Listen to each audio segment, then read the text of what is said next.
I te kāreti o Kings, te Premier, a John Key i te rānei, me te aha i reira hoki mātou e aru ana i āia, kia puta mai i āia e tahi atu whakamārama e pāna ki ngā nekenekehanga o te puni kōkiri. Ko te puni kōkiri te tari whakarota i ngā kaupapa a te iwi Māori whānui i raro i te mana o te minita Māori o Peter Sharples. He aiki te Premier kia John Key, kua tae mai te wā kia hanga hauhia te tari nei.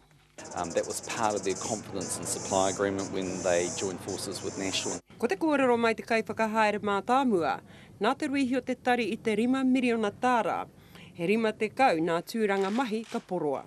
Engari tērā no nā matapae a te Premier mo etahi atu o nā tari ka wanatanga.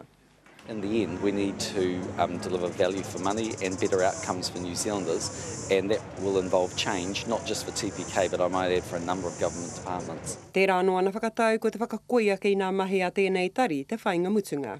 Well, the government's got no intentions of getting rid of TPK. We do want to restructure TPK and get better value for money.